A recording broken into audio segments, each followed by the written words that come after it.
Hello, everyone, and welcome to Zobrio University's webinar on MIP financial statement formats. Today we have Kathy Dwyer, a Senior Application Consultant here at Zobrio, to lead the webinar. If you have any questions, please leave them in the chat, which is located at the bottom of your screen, and we'll go over all questions at the end. Thank you. I'll now hand it back over to Kathy. All righty. Thank you, Colleen. And thank you all. Appreciate you taking the time to attend. I know it's a busy time of the year.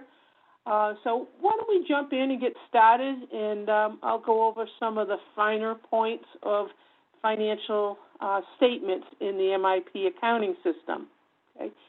I'm going to actually open up certain reports and use them to illustrate a few points. Okay, so what I'm opening here to start off with is under financial statements. I've gone to the category of balance sheet, and I'm going to create or select a specific report, balance sheet. Okay.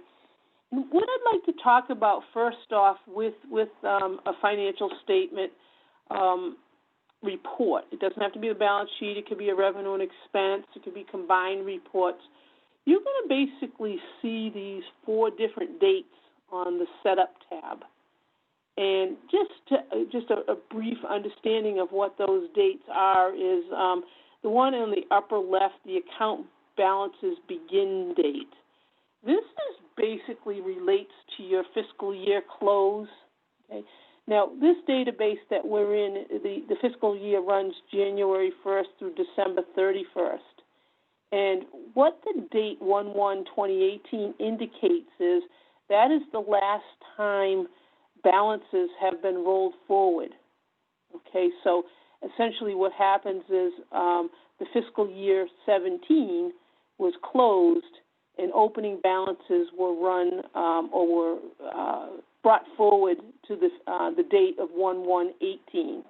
Okay, so that's what we're telling the system in that field is that's a starting point or the last time balances have been rolled forward. As a quick aside, you don't necessarily have to close a fiscal year in MIP because of that ability to say this is where my opening balances originate from. Now, below that current reporting year, in this instance, by default, I'm saying, okay, we're going to report on calendar 2018.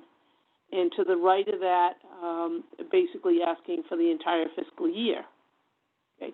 However, note something like this, is if I come to the current reporting year and I bump that up by from fiscal 18 or calendar 18 to 2019, notice down the bottom of the screen it says a year-end close will be simulated for this report. So if you find that your years on the left-hand side of your date selections are not equivalent, then the system's going to do a simulated close, which basically takes your revenue and expense accounts and closes them out to an equity, fund balance, net asset account, which is controlled in the system through maintain close account codes. Okay. So do know that these dates, it's not there to make it a complicated system, but rather it allows you to run financials for, say, a current fiscal year when a prior fiscal year has not been closed. And it will include those unaudited balances coming forward. It also provides for cross-fiscal year reporting for things like grants that typically run outside of your fiscal year designation. Now, beyond the dates here on the Setup tab is we have this financial statement format. Okay? Now, a financial statement format is basically the outline of your report. Okay? And the way you can access that is if I'm going to go up to the icons and click on the one on the end, ABC. Okay? That's going to open up the financial statement formatter. Okay? There's different statement types, whether you're dealing with a balance sheet or revenue and expense or cash flows, etc. Each category can have a financial statement format. Now, let me do this. I'm going to go and hit the Create Outline tab just to show you with a picture. Okay? I'm hitting the plus signs just to expand the categories, and what you see here is this is the leftmost side of your report. Okay? So when you see the category assets, liabilities, equity, total liabilities and equity, that's referred to as level 1 of the report. Okay. Under level 1, you have under assets, cash, AR, investments, inventory, etc. That's considered level 2. Okay. MIP will let you drill down or set up three levels. Okay. This report happens to just be using 2 levels. Okay. But what it allows you to do in this instance with our balance sheet is we're customizing the way we want this to look. You know, some people might like this. They might like the default report from the system. Other folks might say, I don't like those subcategories, if you will, under assets. I'd like to change those. Well, that's the flexibility that the financial statements provide, is the ability to design that template or outline exactly the way you want to see it. Now, once you establish this outline, then the concept is when you get here to like the cash account or accounts receivable, when you select a line, you go to the Assign Accounts tab, and what happens is on the left side of the screen you'll see GL accounts, and what you do is you move them from the left to the right to assign them to a particular line on that financial statement. You can kind of go back and forth between the Assign Accounts tab to the Create Outline tab.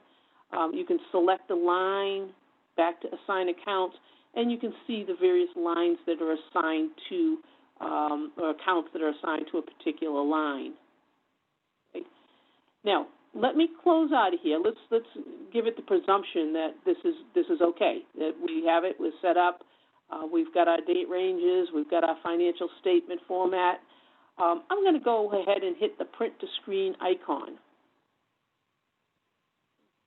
Now, what you'll see here is again, focus sort of on that first column of the assets, cash, a list of accounts, accounts receivable, a list of accounts. What's happening there is that's our outline on the left side of the page. Okay. What you see for beginning year balance, current year, those actual data columns, those come from the column tab of the report. The outline is really establishing what you see on the left side of the report and the accounts that are accumulating into those lines. Now, what I'd like to point out on this particular report, and this is intentional because I wanted to show you how you might be able to troubleshoot a report like this, is we run our balance sheet, and I'm going to take this total assets line down the bottom. It won't highlight. But in the middle here, we have $11,184,000. If I take that middle column and come down to total liabilities and equities, we have $11,241,000. Okay, what gives? Our balance sheet is out of balance. Okay. I'm going to tell you, when you run into that scenario, the likelihood that your data is corrupted or out of balance is minimal. Because think back to what happens in MIP is when you open up a session and you're posting a transaction, you cannot save that session, you cannot post that session unless it is balanced. Okay? So it's forcing a balanced situation at the data entry phase. So what happens then? Then why is this report out of balance? Okay? So I'm going to come back and tell you more times than not, it's the format. It's the financial statement format. So I'm going to come up and hit my ABC icon. I'm going to say create the outline because it defaults to the type of financial statement and the format that was linked to the report. And I'm going to just tell you, usually what I'll do is come in here and just take the top line, click on cash, and then hit the button that says assign accounts. Okay? And if I see anything on the left side of my screen, like this 17101 account, basically that's an account that might have been added after a financial report was created. And what ends up happening, it is not assigned to a particular line on the report. So it's what we're going to do here is, looking at it, it's buildings and vehicles. I'm going to come back to create outline. I'm going to believe it belongs under property and equipment, so I'm going to select that line, go to assign accounts, select that, and move it to the right. Okay. Now, when I look at that, there's no additional accounts on the left side of my page, which means they've all been assigned to specific lines on the report. And do keep in mind an account, a GL, can be assigned to one location on the report. It can't be assigned to multiple locations. The one exception to that principle is our fund balance or net asset accounts, which I'll discuss when we get to our revenue and expense report. Okay. I'm going to also just point out, too, on the right side of the screen, to the extreme right, there's a column that says print detail. Okay. You can use your 3 check marks to select all, or the 3 green checks with the slash to unselect all. But what that does is if you tell it to print detail, what the program will do is list each one of those accounts individually on your report, whereas if the print detail is unselected, it's going to accumulate into subtotals. Okay. So let me show you what I mean by that. We're going to go ahead and hit Save. Okay. We're going to close out of the financial formatter. Okay. This time we'll just go ahead and bring this report up to screen again. Okay. And the first thing I want to point out is, again, in that middle column, we see our total assets, $1,011,241. Okay. Now, when we get down to the bottom of liabilities and equities, it's now $11,241,000. So we now have a balanced balance sheet. We didn't change any data. We just updated our report format. Okay. Also, kind of keep in mind, too, is this particular report we're showing titles: payroll cash account, cash and checking, money market account. Okay. Let me hit the exit key and just show you why here is on the content tab. Okay. We know the upper right is basically items by page or establish a page break. Okay. The lower right is where we're establishing the columns on the report. And in this instance, when you look at that lower right-hand panel, we have under the title section a GL code. Okay. But also note on the lower left, if I also under the account code, there is the ability to say, well, let's see the number. Okay. I can come over here and select the account code, and now I'm going to highlight that and just move it up the page. I want to drop it in right after the description. This time, when I go to run the report, what we're going to see at this point is now it's added right there between the description and the first numeric column of dollars and cents. We have the GL account. So you can either add those accounts, or if you prefer just to see the descriptive, then you can certainly control that through the Contents tab of the report. Now, let's do this. Let's close out of here, okay? And I'll tell it, might as well go ahead and save that report. And what I'm going to do is I'm going to go to the Statement of Revenue and Expenses, okay? So we're going to go on to Reports and Financial Statements, Statement of Revenue and Expenditures. And what I'm going to do is pick on a report called BoardRe. Now, the same principle applies here as far as the dates go. Okay. Again, we're running this for a single fiscal year. We're not simulating a close. Okay. You'll notice that the statement format has a little bit different name. Okay. Always good to try to give them a name to represent what you're creating. I'm going to come up to the ABC icon to open up the format. And I'm going to click on Create Outline just so that I may open up the outline just to show you a couple of principles. Okay. First, you'll notice for revenues, we have one combined line for revenues. Okay. When I look at the Assign Accounts tab, you'll notice that there's several, and in this instance, all our revenue accounts are accumulating from left to right. And we have the print detail checked off. Okay. That means it's going to list every one of these accounts individually. If I perhaps only wanted a single figure for total revenue, we would click the red X to uncheck, the green check with the red X icon, and uncheck, and then we would save our changes, and we would get one running total for revenue. Okay. I'm going to leave it at that for now. Back over to create outline, I just wanted to point out a couple of things. Same principle. You basically have under expenditures, level 1, and then level 2 is personal cost, occupancy costs. Underneath that, excess of revenue and expenditures. Okay. You'll note when I click on personal costs, the tab at the top that has focus is assign accounts. Okay. When I go to excess of revenues over under expenditures, assign accounts tab doesn't have focus, rather the create totals has focus. Okay. When I click on that, what's going to happen is the left side is going to show us all our level 1 values. We move them left to right to basically say if we want a net revenue over expenditures, use these two subtotals to compute the difference. Now, how does the system know to go from assign accounts to create totals? Well, what you can do is when you click on a line, this little ABC icon to the left of the red X, it basically defines how that line on the report was configured. And as you can see, this one here is kind of grayed out, but at the top it's total. Okay. Now, if I cancel that and come back here and pick on personal costs again, and actually I got to go up one to expenditures and hit that ABC icon, it's other. Okay. So the section type being total or other controls whether the create outline or the assign account has focus.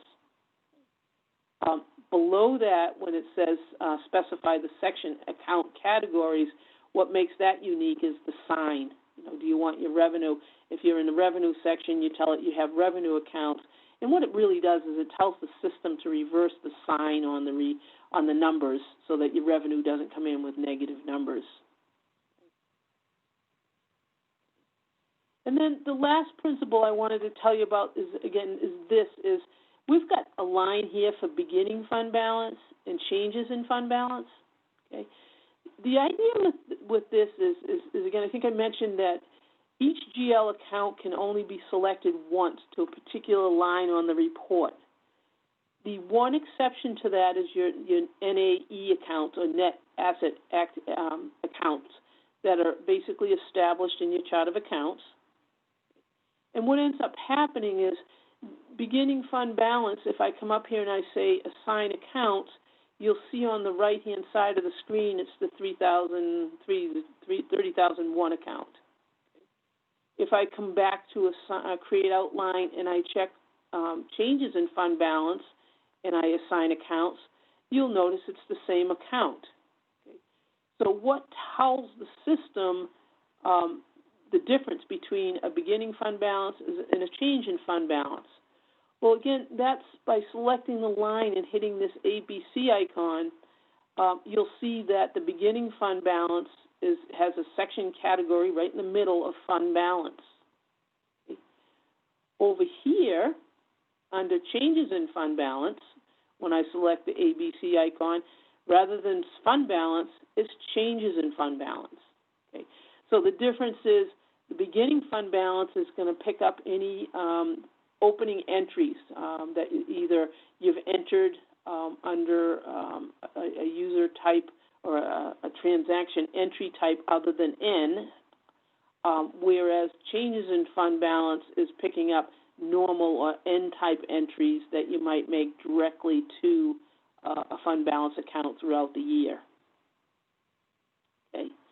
Now, one other principle about this report, I will tell it to go ahead and save that change. Okay. I'm going to go ahead and run this report. And what you're going to see, again, is the left side is our financial statement format or our outline. Okay. Under total revenues, again, we're not seeing detail because I unchecked those columns. Okay. The expenditures we did leave broken out. And as I get to the end of the report, what's interesting is I've got my net or excess revenue over under expenditures, but what happened to those fund balance accounts I was just discussing? Okay.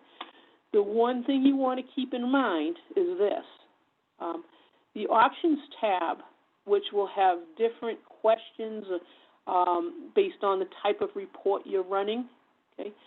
What you want to do is make sure halfway down on the left If you want to see an equity section on the report, you got to tell it on the Options tab, select equity. Okay. Now, this time when I go ahead and run the report, and I scroll down to the bottom, there's my excess revenue over under, and then notice to the very bottom, now it's put in our equity section simply because the Options tab told it to do that.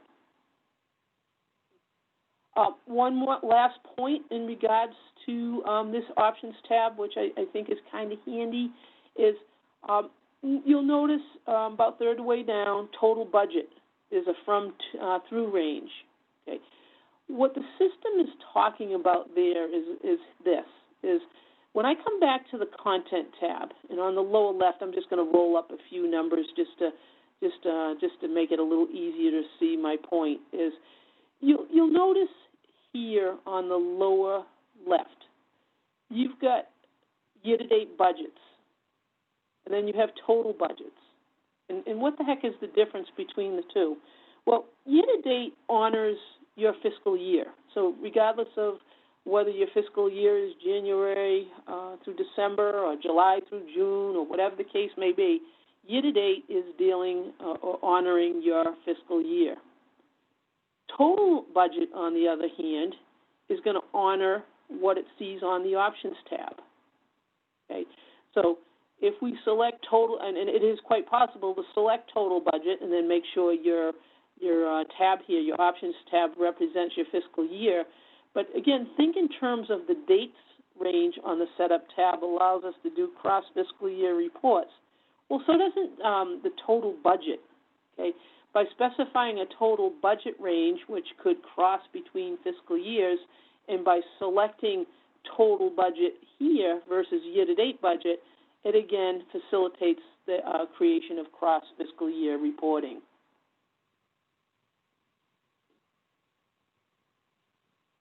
One final point that I want to point out here with our financials is this. Under reports and back to financial statements, this time I'm going to go down to the category of combining reports, and I'm going to pick the combining statement of revenue and expenditures. Under this category, again, I've got this predefined report, RE by program. Same concepts apply here on your Setup tab, the date ranges that we spoke of earlier. Financial statement format, same principle of ABC icon here will take you to the format where you design the outline and assign accounts to lines on the report. But what does make a combined statement a little bit different is this, okay? Your non-combining reports, the upper left-hand side of the page, it typically says items by page. This one is saying items by page in combining columns. Because, again, with a combining report, we're typically telling the system that you want to put multiple values in a column and perhaps a segment value. Okay. So in this instance, what we're telling the system is the program code, which is one of the segments in this chart of accounts, rather than notice on upper right, way out on the end, the type. It can either be a page break or a column. Okay. By putting the program code and telling it to break by column, okay, let me just go ahead and run this. Okay. What you're going to see now is healthcare, social service running across the top of the page, food service, daycare, pooled program. Those are all various programs in this chart of accounts. Okay. So it's not doing a page break, but rather the combined statement, what it's allowing us to do is to have columnar data, side-by-side comparative, if you will, and what the program does is, meaning the MIP program, that's what a combined report will do, whether it's a balance sheet and you're putting funds in different columns, or in this case, the statement of revenue and expenditures is columnizing by program. It gives you a different approach of presentation versus a page break, perhaps by that same value. And again, that's, you'll notice just to point out too, on the options tab, again, there's the ability to include equity section. If you are a user that deals, has the encumbrance module and you'd like to include those on the report, they will combine into the expense column. If it is something that you would be interested in breaking encumbrances out into their own column, let me know. I have a process that can do that. Okay, it does involve understanding the report format a little bit, but no big deal. We can make it work. Okay. So, more or less, that is an overview of the financial statements. And if you folks are working on it and have any questions and would like to reach out to me, I can be reached at Kathy with a K .Dwyer, DWYER, @Zobrio.com. And I'd be happy to help and assist you, answer any questions, to help you set up some financials. All righty. Well, again, thank you very much for taking time out of your day, and I appreciate you attending this session, and we'll talk again later this month. All righty. Thank you. Thank you, everyone, for joining us. A recording of this webinar will be made available shortly.